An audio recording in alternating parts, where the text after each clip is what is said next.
Olá, sejam muito bem-vindos a mais uma videoaula de arquitetura de computadores. E nessa videoaula de hoje a gente vai discutir um pouco sobre memória virtual, né? Que é esse tema que ele está na interseção entre as disciplinas de arquitetura de computadores e sistemas operacionais. Então, geralmente, a gente vê esse tema nessas duas disciplinas, mas cada uma delas vai tentar enfatizar nos aspectos que dizem respeito àquela área, tá? Ou arquitetura de computadores ou sistemas operacionais. Mas vamos lá. A gente sabe que as memórias cache, tá? Já estudadas em arquitetura de computadores, elas fornecem acesso rápido, tá? Às partes do código, né? Aí eu estou falando de instruções ou de dados que são frequentemente utilizadas, que foram utilizadas recentemente, porque essas memórias cache elas são mais rápidas do que as memórias RAM, devido à forma como elas são construídas, né? E aí o que acontece é que, por outro lado, o que a gente tem de velocidade, a gente não tem de espaço disponível nas memórias cache. Então, a gente tipicamente trabalha com uma memória RAM que ela é bem maior do que a memória cache, ela comporta bem mais coisas, e a memória cache ela vai refletir um pedacinho do que existe na RAM. A gente também tem um fenômeno parecido, tá certo? Quando a gente está olhando para o relacionamento que existe entre a memória RAM e um dispositivo de memória secundário, tá? Como um HD ou um SSD, onde a memória RAM ela vai ser tipicamente muito mais rápida do que um disco, mesmo que se eu considere um SSD, a memória RAM é mais rápida. Tá? Por outro lado, a memória RAM também é menor. Tá? Em termos de 2020, tá?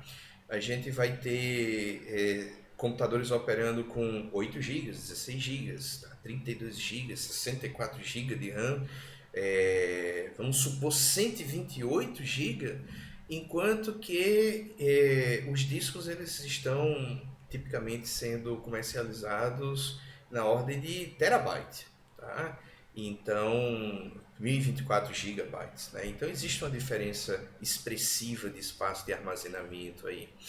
E existe, como a gente falou, uma diferença de velocidade. Então, a técnica de memória virtual, vamos começar encarando ela como sendo aplicar os benefícios da memória cache ou do mecanismo que deu base à memória cache para esse relacionamento que existe entre os dispositivos de memória principal e memória secundária, tá? Então a gente vai fazer com que a minha memória principal ela sempre tenha um pedacinho do que está no disco.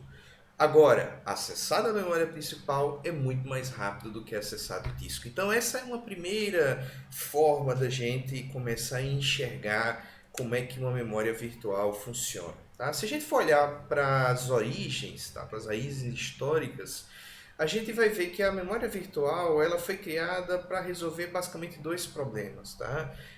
O primeiro é o compartilhamento seguro e eficiente da memória entre vários programas. Então, a partir do momento que eu criei o conceito de multiprogramação e eu permiti que vários programas eles pudessem coexistir na memória, e um processador, vamos supor que eu tenha só um núcleo, ele fique chaveando a execução desses dois programas, eu tenho que ter muito cuidado para que um programa não atrapalhe a execução de outro programa, escrevendo, por exemplo, coisas na área que não é sua área de memória, mas é a área de memória daquele outro programa que está lá.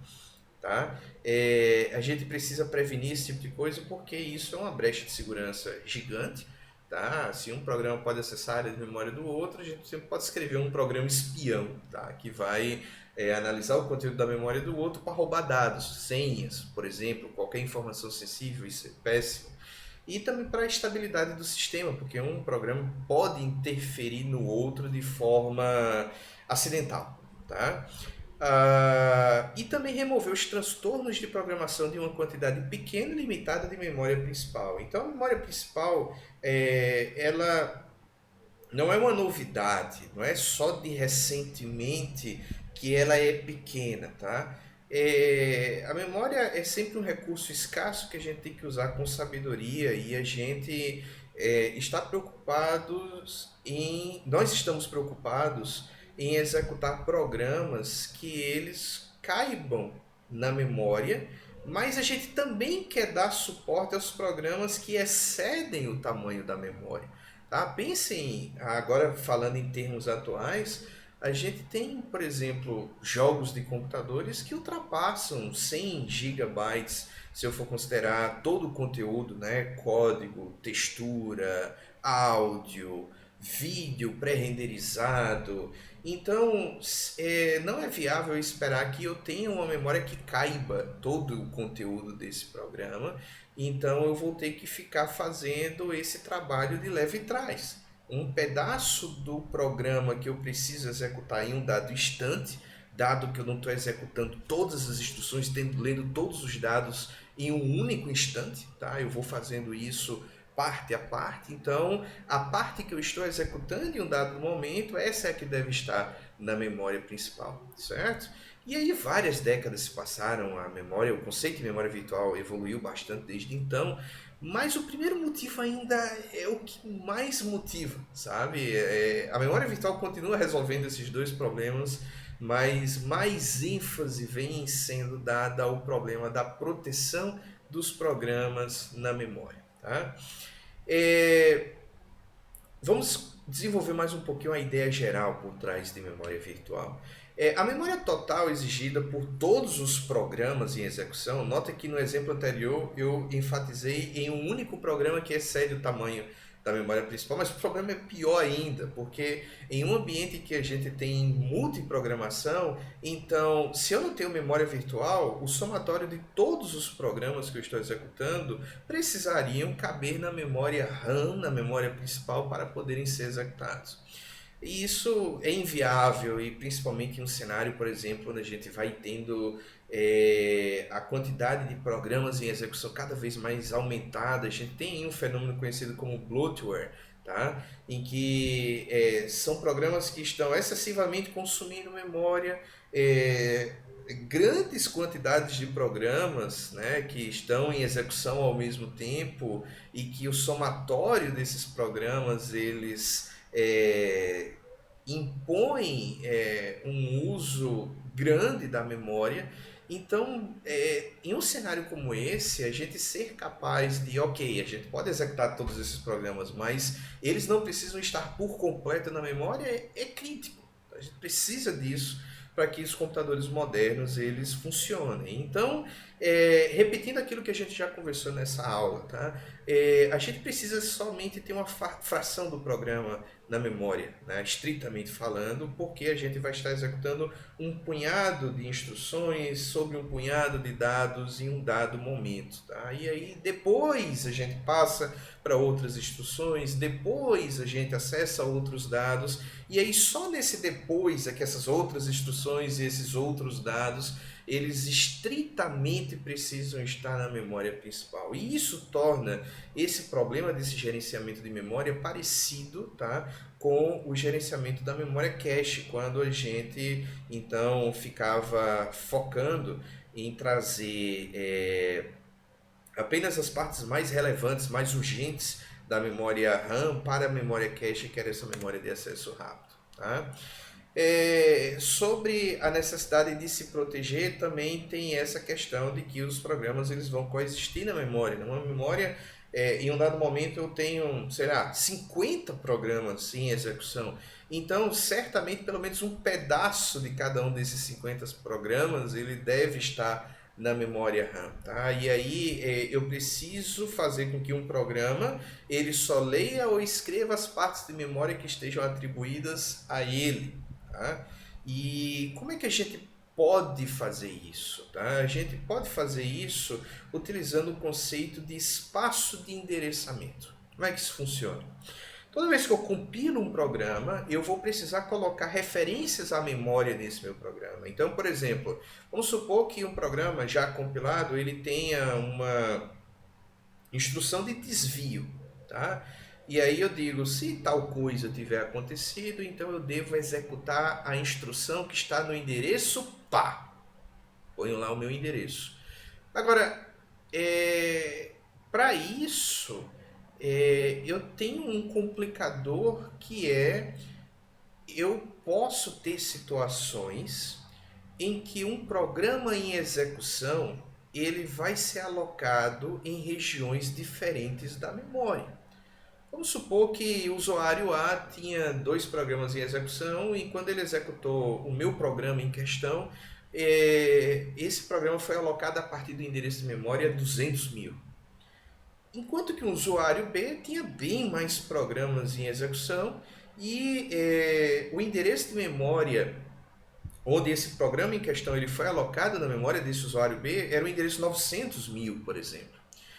Isso é um problema se eu pensar que eu vou programar utilizando referências à memória física, tá? Porque dependendo de onde o programa foi alocado, eu desviar para a instrução X lá, bom, agora essa instrução pode estar no endereço 230 mil se for do usuário A, ou no endereço 930 mil se for do usuário B, porque esses foram os espaços livres da memória onde esses programas foram executados, tá? Então isso é ruim, tá? É utilizar endereços físicos por conta do problema da realocação, mas também porque se eu uso o espaço, o endereço físico, fica a pergunta, o que é que impede o programa A dizer, agora eu quero acessar o endereço 100 mil, considerando que o programa A começou a ser alocado no endereço 200 mil, então obviamente 100 mil não é um endereço que faz parte do espaço de memória do programa A.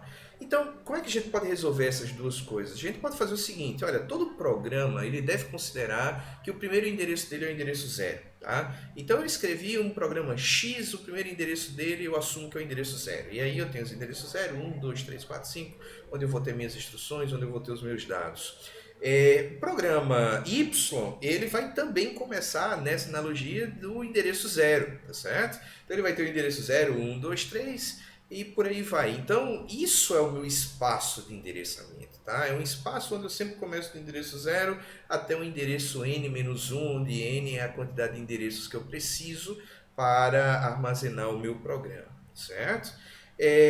Então, quando eu tenho essa configuração, eu tenho duas consequências positivas. A primeira é, quando eu disser eu quero acessar o endereço 10, certamente o endereço 10 é o endereço do espaço do teu programa. Porque todos os programas que tenham pelo menos 10 bytes, 11 bytes para ser mais estrito, tá? Eles vão ter o endereço 10, o endereço de 0 a 10, por exemplo, 11 bytes aí.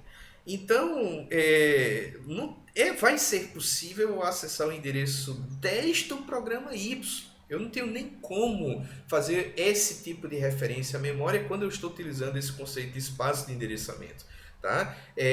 Todos os programas vão ter o seu próprio endereço 0. Então, em todo momento, quando eu fizer uma referência à memória, garantidamente essa referência ela vai dizer respeito ao meu programa em execução, ao meu espaço de endereçamento. Tá?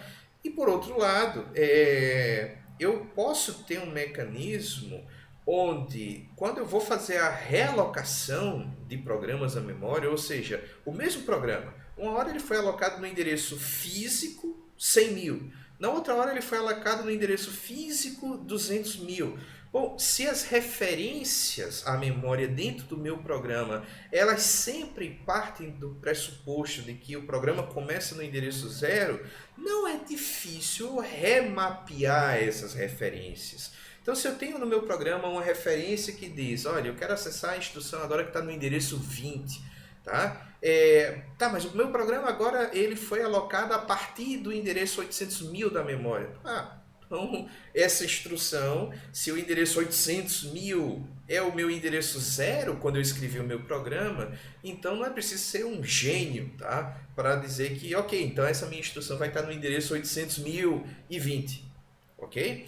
Então, dessa forma que a criação desse conceito de espaço de endereçamento, ele facilita também o problema da gente alocar dinamicamente programas na memória, tá certo? Agora, a gente precisa de um tradutor nesse caso, certo? Eu vou precisar de uma entidade que vai converter esses endereços virtuais ou endereços lógicos em endereços físicos, tá?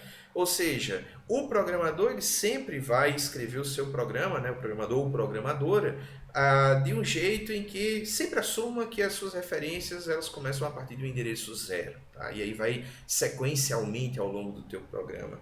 E aí a entidade tradutora vai fazer essa conversão desse endereço virtual, desse endereço lógico que o programador considerou na hora de escrever o programa, para o endereço físico. E aí esse endereço físico vai depender de onde o programa vai estar na memória no momento em que ele foi executado. Uma hora o programa é executado, ele vai ser alocado em uma região da memória física. Ele foi executado de novo, ou nessa nova execução, aquela região que eu usei anteriormente, ela não está mais disponível. Tem problema, eu coloco esse programa em uma outra região. E desde que eu tenha essa entidade traduzindo endereços lógicos para endereços físicos, tá tudo bem na vizinhança, tá? E de quebra, eu vou ter o meu esquema de proteção em funcionamento, tá? Um programa ele não vai mais conseguir acessar o espaço de endereço de um outro programa se o tradutor ele vai estar fazendo o seu trabalho direito, tá certo? Ou seja,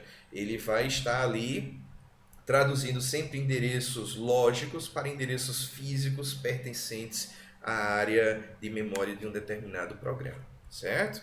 Essa história começou já há muitos anos atrás, quando a gente precisava trabalhar com o conceito de overlays, tá? Então, de novo, a memória principal ela não era grande e eu poderia perfeitamente, mesmo, vamos lá, 1955, por exemplo, ter um programa que ele sozinho excedia o tamanho da minha memória principal. Então, o que é que poderia ser feito?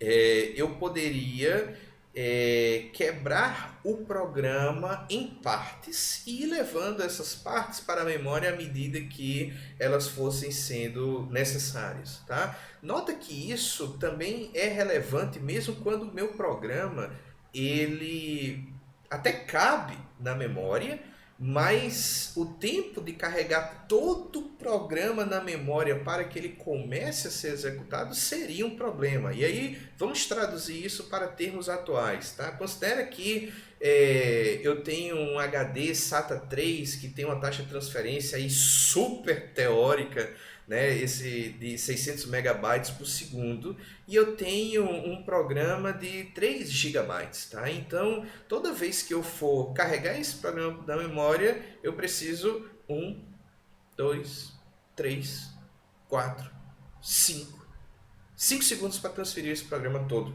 para a memória, certo? A questão é, para começar a executar o programa, eu preciso transferir o programa todo? Principalmente considerando que o problema na prática é bem pior, porque as taxas de transferência são menores, os programas podem ser maiores do que 3 gigas. Então, eu mesmo assumindo que o programa caiba todo na memória, eu realmente preciso esperar esse tempo todo para começar a executar o programa? A resposta é não. Eu posso simplesmente pegar o trecho inicial do programa, um trecho menor que eu vou conseguir carregar para a memória mais rapidamente, tá? E começar já a execução do meu programa sem esperar esse tempo desnecessariamente excessivo. Tá? Então, lá no início da década de 60, foi adotada uma solução chamada de overlays, tá? Sobreposições, aí, onde o programa era dividido nessas partes que a gente chama de overlay. Quem divide o programa em overlay é o programador ou programadora, certo?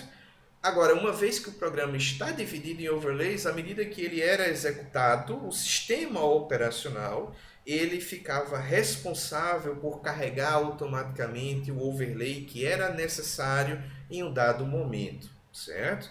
Agora, deixar a tarefa de quebrar o programa dele em trechos chamados overlays era uma tarefa lenta, era enfadonha, era pedir para o programador errar. O programador já tem muito espaço para cometer erros, a gente está colocando mais um pepino na mão dele ou dela para cometer ainda mais erros, dessa vez relacionados a divisão do programa em overlays, então isso era um aspecto bem negativo dessa técnica, tá? E um aspecto que evoluiu relativamente rápido, tá? E foi a partir daí que a gente começou a falar de memória virtual propriamente dita, tá? A memória virtual como uma evolução do conceito de overlays, onde a principal mudança inicial era a divisão do programa agora é automática. Tá? Não vamos pedir para o programador ou programadora fazer essa divisão. Agora o próprio sistema operacional não só gerencia o carregamento desses pedaços, como ele também divide o programa nesses pedaços, tá certo? E com isso vão surgir duas hierarquias de memória aí. Eu tenho aquilo que está na memória principal e aquilo que está em um armazenamento secundário, tá certo? E eu vou fazer com que essas coisas viajem de um nível para o outro na hierarquia através de pedaços de programas que agora eu não estou mais chamando de overlays, eu estou chamando de páginas, tá certo? Então o que é uma página? É um bloco de memória virtual. Tá? Eu pego o meu espaço de endereçamento de um programa, que é um conjunto de endereços virtuais, divido isso em pedacinhos e esses pedacinhos são chamados de páginas. Tá? Algumas pessoas até podem despertar na memória, quando eu tinha um computador que teve um problema na memória RAM, apareceu uma mensagem de erro do sistema operacional, o sistema operacional era o Windows, a famosa tela azul da morte, né? E aí lá tinha algo do tipo page fault error, tá? Então, tem a ver com essa questão da página aqui da memória virtual?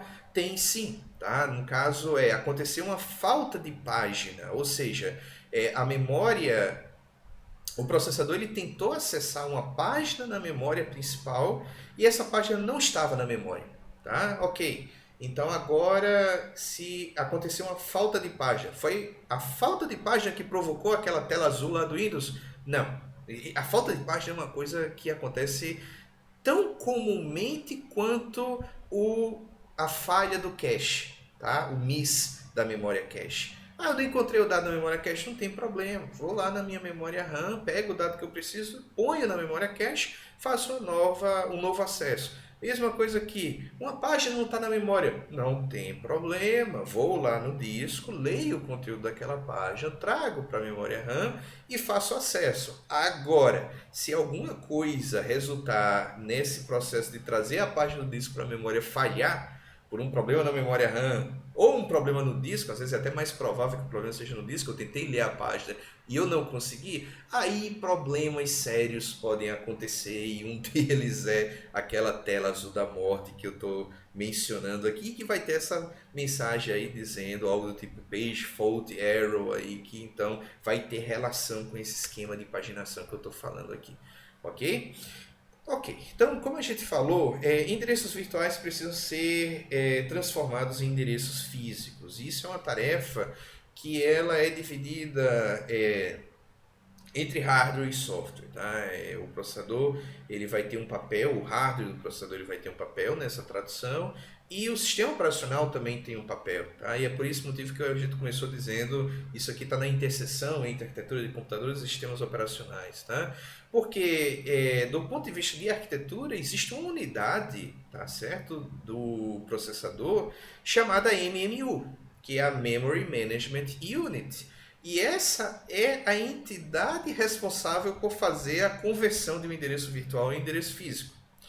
Agora, essa unidade ela precisa consultar uma estrutura de dados que é gerida pelo sistema operacional. Tá? E essa estrutura de dados ela vai estar na memória RAM, chamada tabela de páginas. A gente vai detalhar ela daqui a pouco, ok? Então, por esse motivo que isso é uma combinação de hardware e software.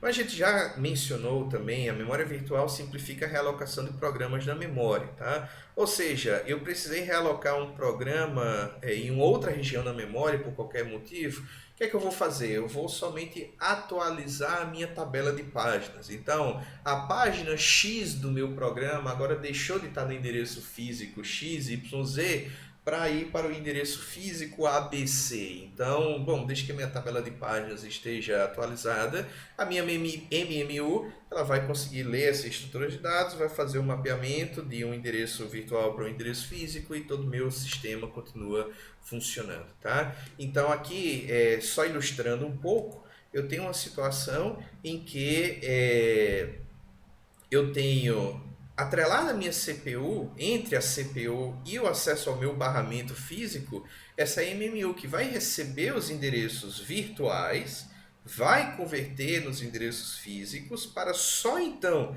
colocar esses endereços físicos nos barramentos que vão ter acesso à memória, tá? E aí, se algo não está na memória, então eu posso coordenar também o carregamento de coisas que estão no disco para a memória, no caso de uma falha de página, como a gente já mencionou. E aí eu vou ter uma situação em que o meu programa, ou os meus programas, tá? Considerando o ambiente multiprogramação, cada programa ele vai estar dividido nesse número N aqui de pedaços, que são páginas, tá certo? E aí, algumas páginas, elas vão estar na memória, tá? Outras páginas, elas podem não ter sido carregadas na memória ainda, vão estar no disco, tá certo? E aí, as partes do meu programa que estão nos endereços físicos da memória, elas vão aparecer aqui, ó, nessa figurinha, nessa estrutura aqui. Então eu consigo pegar cada pedacinho desse e mapear em uma página que pertence ao meu programa. Mas o endereçamento do meu programa como um todo é um conjunto de páginas que podem estar carregadas na memória ou podem ainda não estar carregadas. E elas vão estar então apenas num dispositivo de armazenamento secundário, como um HD ou um SSD. Ok? Essa é a situação que a gente tem. Então, quando a gente está usando esse esquema, a gente diz que a gente está usando o esquema de memória virtual com paginação, tá certo? Ou seja, eu estou dividindo o meu espaço de endereçamento, a existência do espaço de endereçamento é o que faz com que a minha memória seja virtual, mas quando eu divido ele em páginas, então eu estou usando paginação, tá? Do inglês pages aí.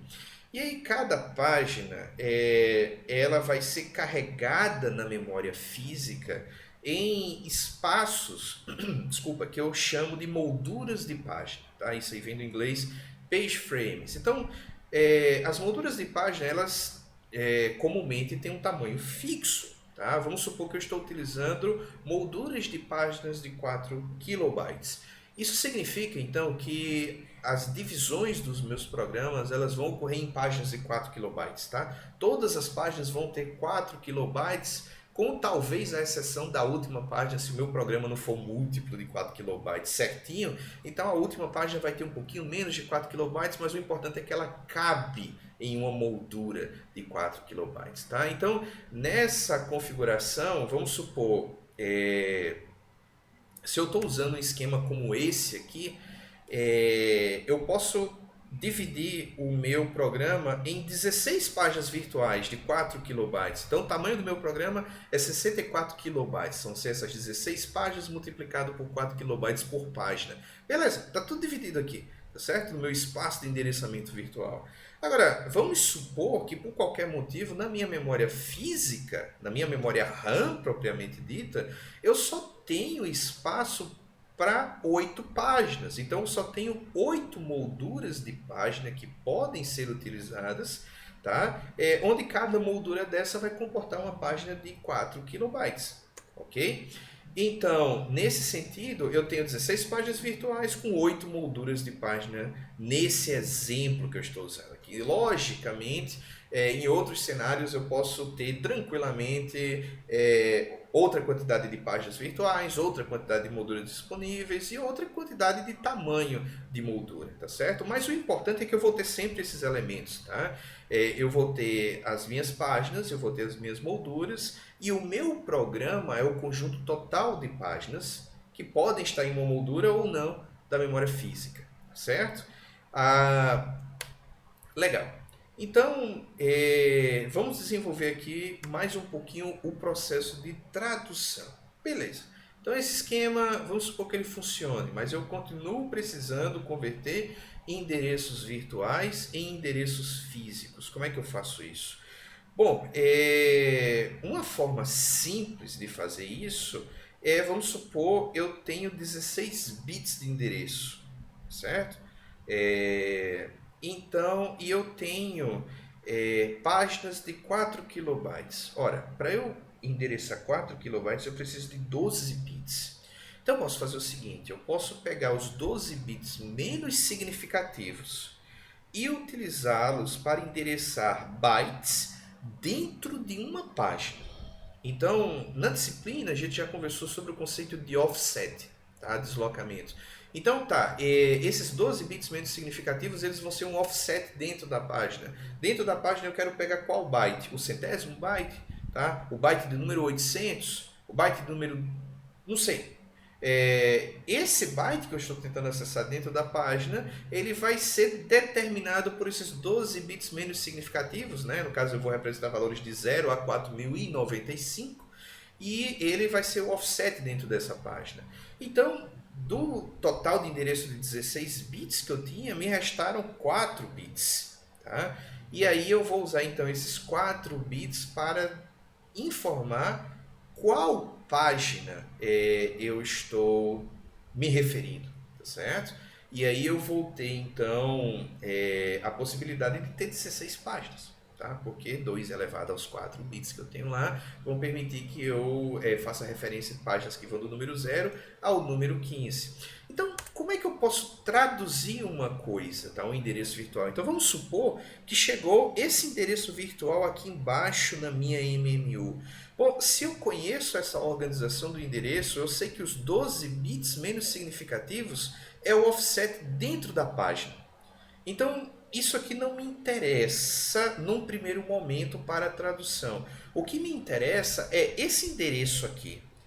Ele é o endereço de qual página do meu programa? Como é que eu sei qual é a página desse endereço? Cara, é preciso prestar atenção somente nos 4 bits mais significativos aqui. É a minha página 0010, ou seja, é a página de número 2 aqui. Qual é a página número 2? Então eu posso consultar uma estrutura de dados que a gente já mencionou aqui, que é a minha tabela de páginas, e eu vou ver aqui. Página 2. Ela, primeiro, está na memória física. Para isso eu tenho um campo aqui importante chamado bit presente e ausente, onde se esse bit for 1, significa sim, essa página já foi carregada na memória física, ela está lá, na memória RAM. Ou se for 0, significa que ela não está lá. Tá? Então, a gente falou anteriormente que a minha memória RAM, por algum motivo, só comporta 8 páginas físicas. Então, eu tenho esse 1 aqui, 2, 3, 4, 5, 6, 7 e 8. Pronto. Então, todas as páginas que estão lá na minha memória física, que só tem 8 molduras de página, estão assinaladas com um zinho aqui. A boa notícia é que a página 2, que o meu processador está tentando acessar aqui, ela sim já está carregada na memória e ela está na moldura de página 110, tá certo? Então, como é que eu converto esse endereço virtual em um endereço físico? Bom, eu simplesmente arranco então esse número de página e substituo ele pelo num identificador, tá certo? Da moldura de página onde essa página se encontra na memória física. E o deslocamento continua o mesmo. Por quê? Bom, se eu estava tentando aqui acessar, vamos lá, qual é o deslocamento aqui? Cara, o deslocamento é esse byte 100 aqui, é o byte 4, tá? Se eu estou tentando acessar o byte 4 na página 2, ele vai continuar sendo o byte 4 na moldura de página que agora eu estou acessando e que eu já sei que é a moldura 110. Então, como é que fica o meu endereço físico? Bom, 110, que é a moldura onde essa página se encontra, e o deslocamento igualzinho aqui, que é esse 4 escrito em 12 bits. Está convertido. Esse é um esquema simples de converter, por exemplo, o que é o endereço 8196 no endereço físico 24.580, tá certo? Então, com isso o meu sistema funciona, ok? E aí a gente começa a ver a importância dessa estrutura que é a tabela de páginas. É ela que a MMU vai precisar consultar para fazer essas conversões. E ela vai ter não só o número da moldura de página, tá? Se a página ela está carregada na memória, então em qual moldura de página da memória física ela está. Esse é o campo mais importante, mas não é só esse o campo que a gente vai ter. Como a gente viu, a gente vai ter um campo de presente e ausente, tá certo?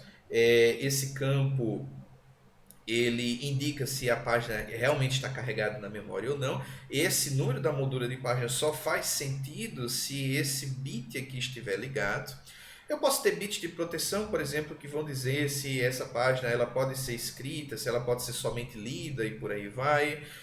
Eu posso ter um bit modificado e referenciado, tá? Que controla o uso da página, ou seja, se a página foi modificada recentemente, então eu digo aqui que o bit modificado foi 1.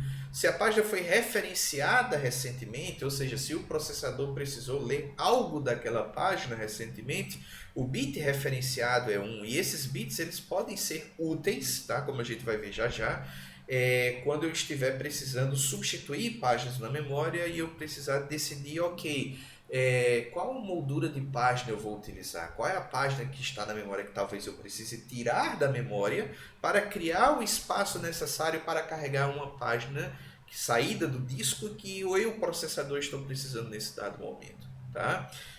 Eu posso ter um bit de cache desabilitado, tá? Por exemplo, nessa situação aqui eu estou dizendo eu preciso do dado fresco, tá? Eu preciso do dado tal qual ele está na minha fonte original. Eu não quero fazer uma leitura da memória cache porque a memória cache, por qualquer motivo, pode estar com um dado mais antigo. Então, quando eu estou nessa situação, eu posso habilitar essa opção de desabilitar o uso da cache e por aí vai, tá certo?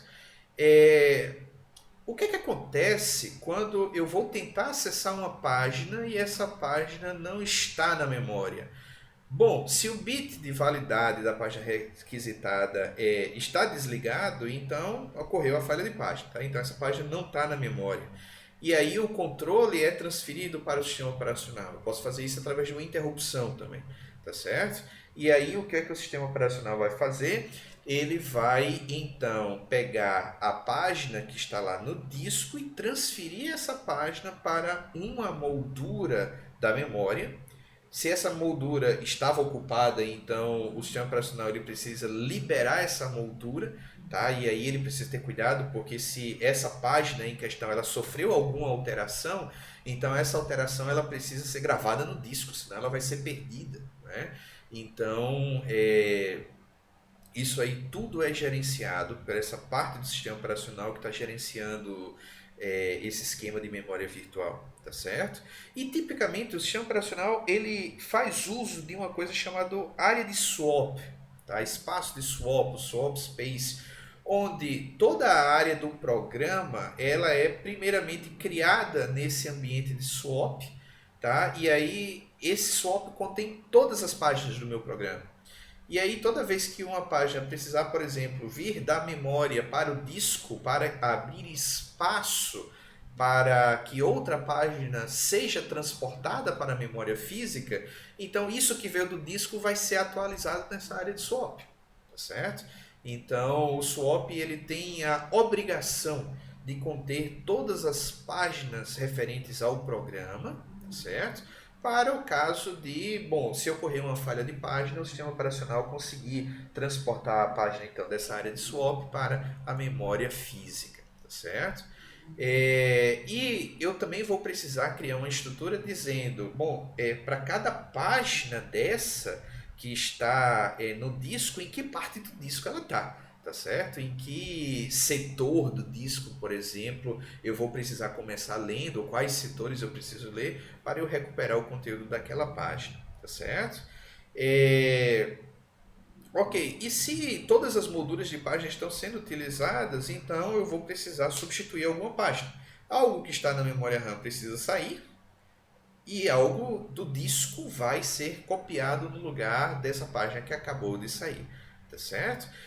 Para tentar minimizar falhas de página, que são um fenômeno que eu não quero que ocorra com uma frequência desnecessariamente grande. Por que isso? Porque eu estou precisando ler a unidade de memória secundária para transportar essa página para a memória RAM. E a unidade de memória secundária ela é lenta.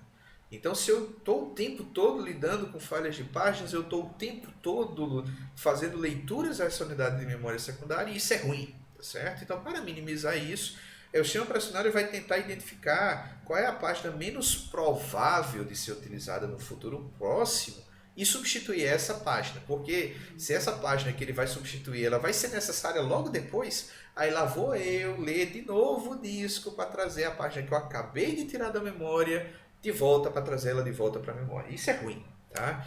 Então, eu posso usar vários algoritmos de substituição de página. Eu tenho o algoritmo ótimo, que é o algoritmo ideal, porém impossível de ser implementado.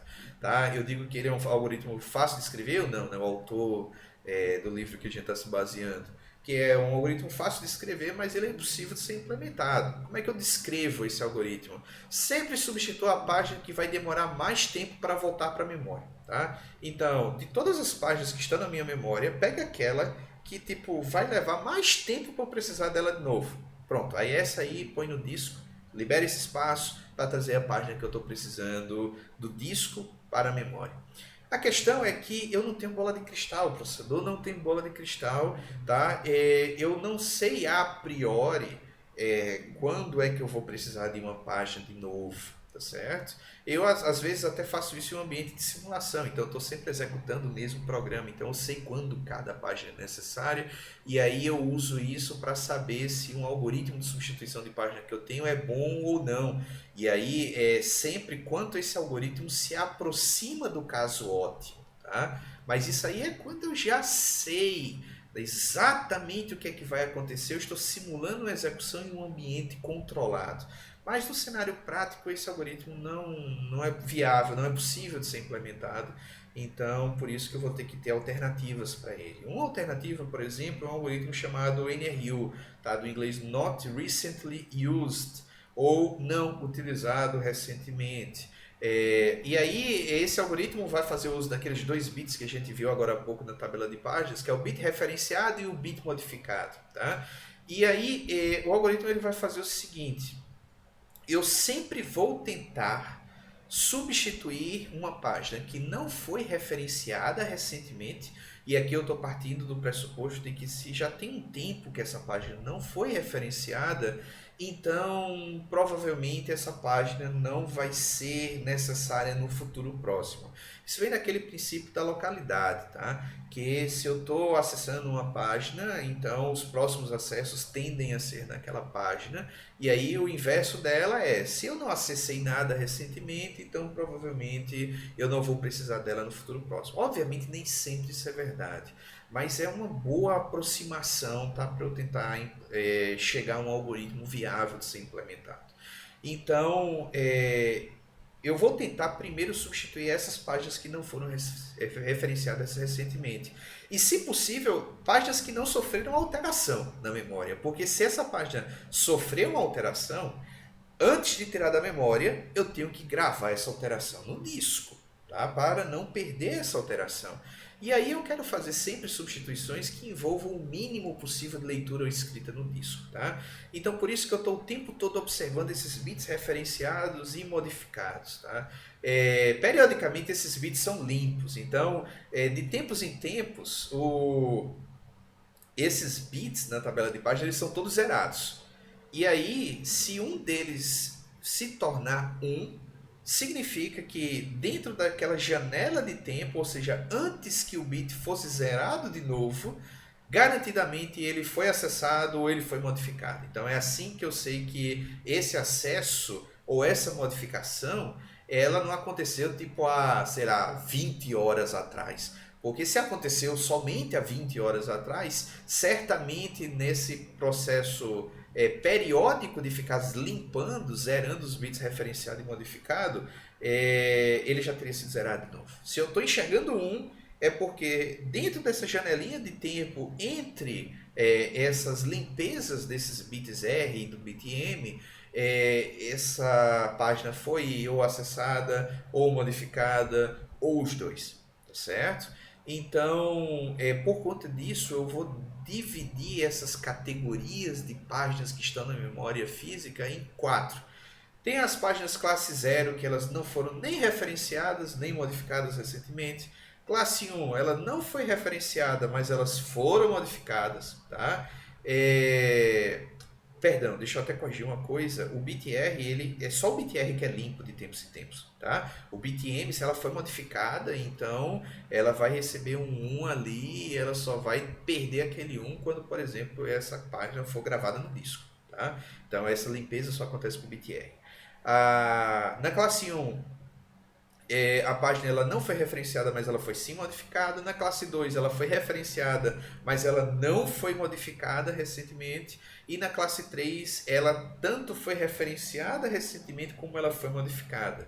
Como é que funciona aqui o NRU? O NRU ele vai sempre tentar remover classes da menor classe para a maior classe. Então, se tem alguma página na minha memória que pertence à classe 0, é ela que eu vou querer substituir. Tá? Porque já tem um tempo que ela não é referenciada, ela não foi modificada, o que é melhor ainda, então eu posso simplesmente tirar ela da memória, não preciso gravar nada no disco, e aí eu pego aquela moldura e uso para receber a página que eu estou precisando, eu, processador, estou precisando trazer para a memória. Tá?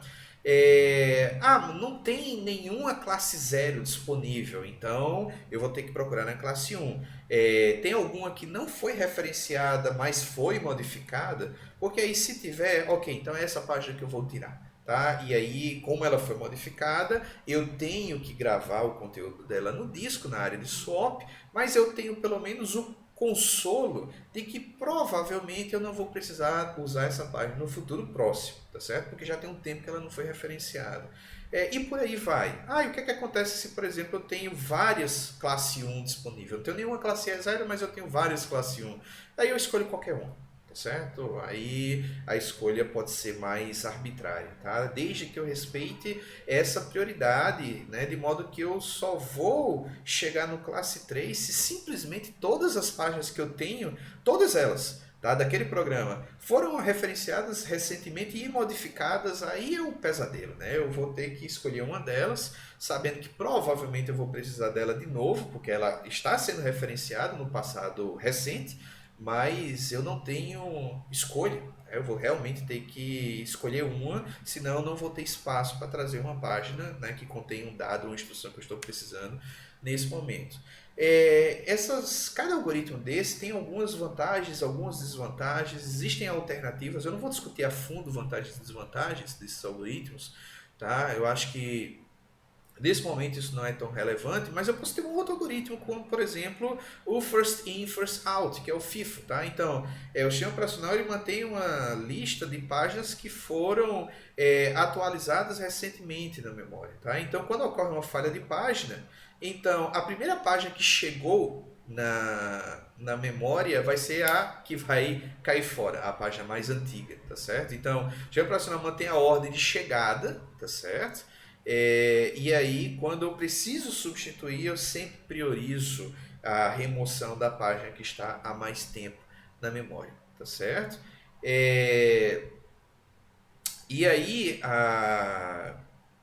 quando eu escolho uma página para substituir, aí eu vou verificar se esse bit de modificado, que também é chamado de dirty bit, tá? Aí, comumente na área a gente diz que a página está suja. Não, a página é suja.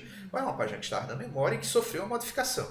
E que essa modificação precisa ser gravada no disco caso eu queira retirar essa página da memória para liberar aquela moldura de página, tá? Então, quando eu preciso fazer essa gravação, eu digo que eu estou fazendo um write back, tá certo? Eu estou gravando essa página no disco, porque se essa página for necessária novamente no futuro, então eu preciso recuperar esse conteúdo, e caso eu não tenha feito write back, então eu perco essa alteração e aí eu vou ter problemas na execução do meu programa. Desnecessário dizer que eu quero que essa quantidade de write back seja mínima, tá certo? Porque isso tem um custo, isso leva um tempo. Então, por isso que, por exemplo, no algoritmo NRU, eu sempre tento liberar páginas que não estejam modificadas, porque quando eu preciso liberar algo que foi modificado, então o write back ele vai ter que acontecer. Tá? Falando ainda de otimizações, percebam que a tabela de páginas é uma estrutura de dados que está armazenada na memória RAM, na memória principal. E toda vez que eu preciso fazer um acesso à memória, eu tenho que ter cuidado que eu vou precisar fazer dois acessos à RAM. Um é para consultar minha tabela de páginas, para poder converter o meu endereço virtual no endereço físico. E aí, depois que eu tenho o endereço físico, eu acesso a RAM de novo. Dessa vez para fazer a leitura da página propriamente dita.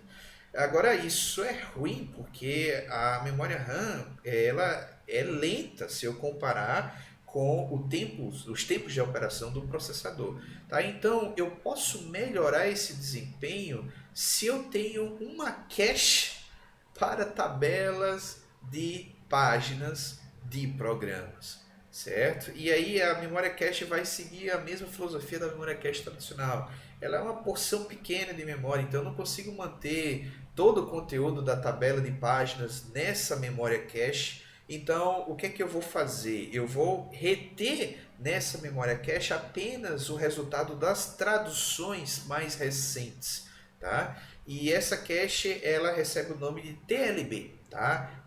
Translation Look-Aside Buffer, tá?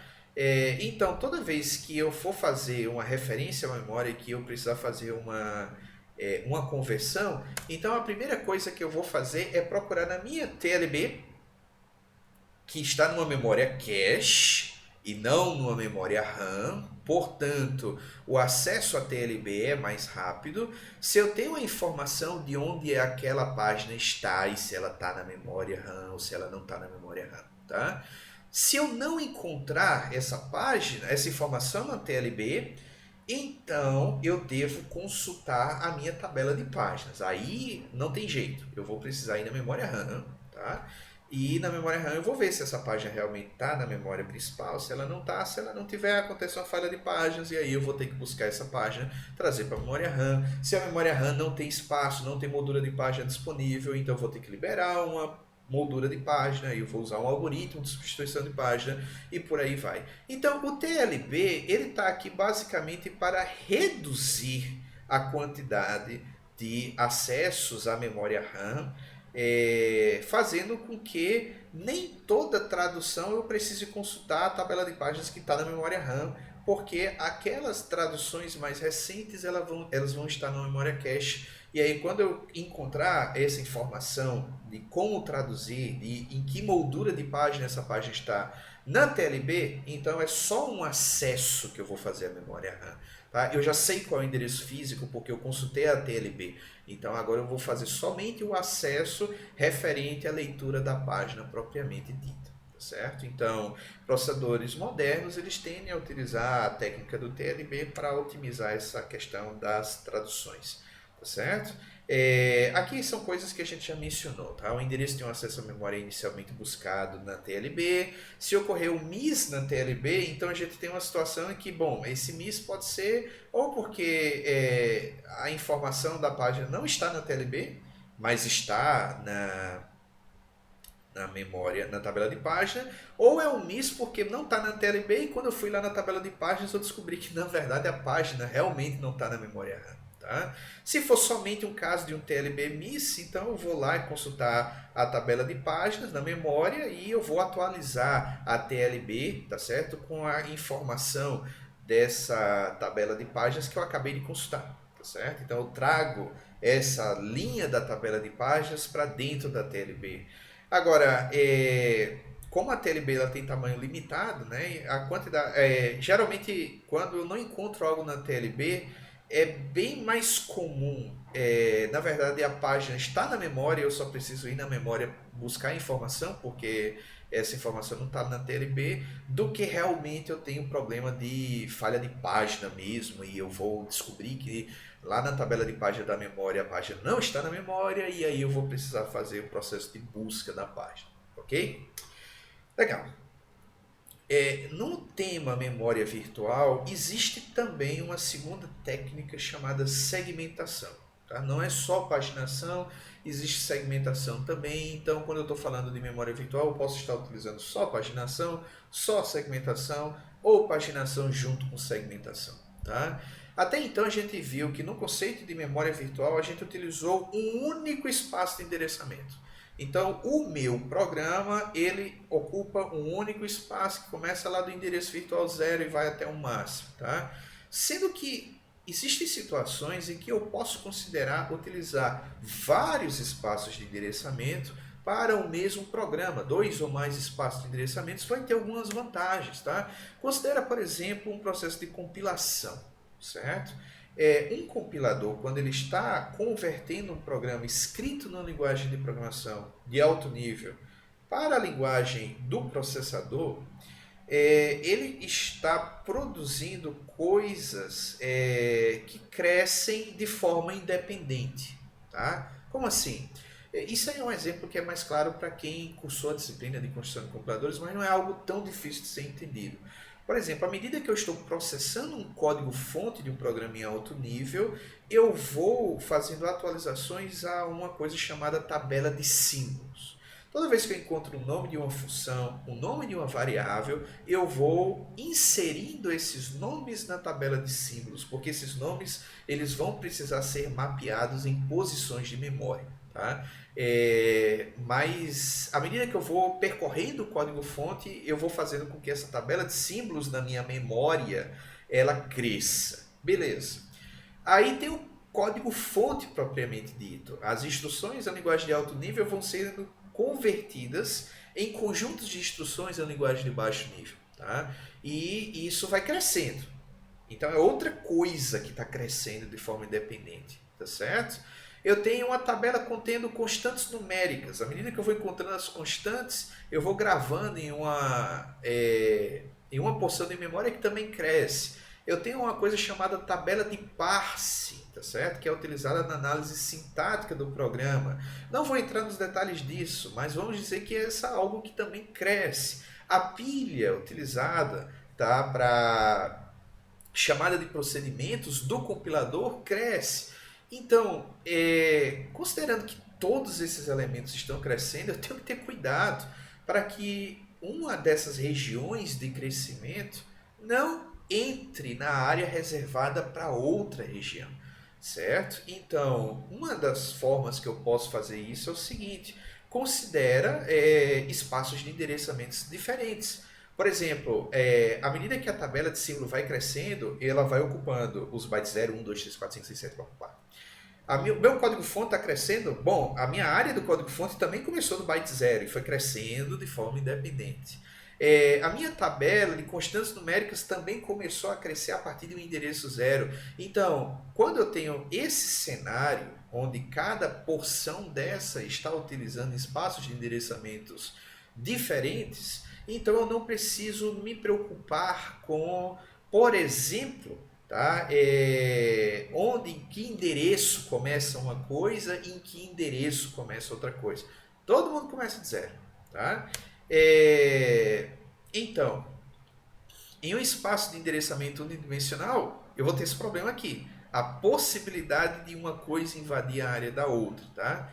Quando eu tenho segmentação, então eu tenho esse cenário aqui. Tá? Onde as coisas elas crescem à vontade, cada qual no seu próprio segmento. Tá certo?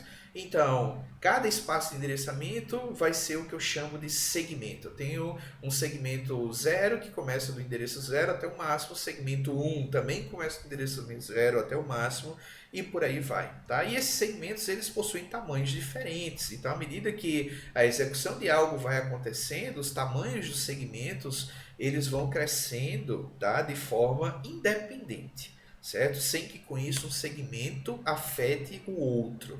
E essa questão de um segmento não afetar o outro é uma questão importante, tá certo? Porque é justamente isso que vai evitar o problema de eu ter esse cenário aqui de utilizar um espaço de endereçamento flat, né? Utilizar um espaço de endereçamento unidimensional. Outras vantagens é que, por exemplo, eu posso pensar assim, vamos fazer com que cada procedimento fique um segmento diferente. Então, quando eu for linkar, tá, vai ser somente uma questão de linkar para qual segmento, tá, ao invés de eu estar o tempo todo querendo saber o procedimento tal começa no endereço qual, e aí eu precisei fazer uma recompilação, então, poxa vida, nessa recompilação, um, um procedimento ou uma função cresceu. Aí o endereço de todos os outros procedimentos mudou e eu tenho que sair considerando todos esses novos endereços agora.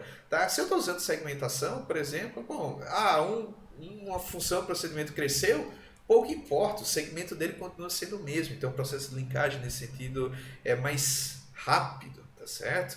E isso facilita, por exemplo, a criação de bibliotecas que são compartilhadas entre vários programas, como por exemplo no Windows existem as DLLs, certo? E se eu considerar um cenário em que eu estou fazendo uso de segmentação, então eu tenho essas vantagens, tá certo? Agora, é necessário que o programador ou programadora ele tenha consciência de que a segmentação existe. No caso da paginação, o programador ou programadora ele não tem consciência disso. Tá? Não precisa ter, pelo menos, porque ele está enxergando o único espaço de endereçamento. Se esse espaço de endereçamento está sendo dividido ou não em páginas, ele não está lidando com isso. Agora, no caso de segmentação, aí eu preciso saber. Eu vou usar um endereço no meu programa. De qual segmento? Tá? Senão eu não vou conseguir acessar as coisas corretas nos segmentos corretos. Ok? Então, basicamente é isso que a gente tinha para apresentar de memória virtual no contexto da disciplina de arquitetura de computadores. Tá? Mais uma vez eu agradeço pela atenção de vocês e em caso de dúvidas a seção de comentários está aí disponível, eu tento responder sempre que possível, tá? E a gente se encontra nas próximas videoaulas. Até mais, tchau, tchau.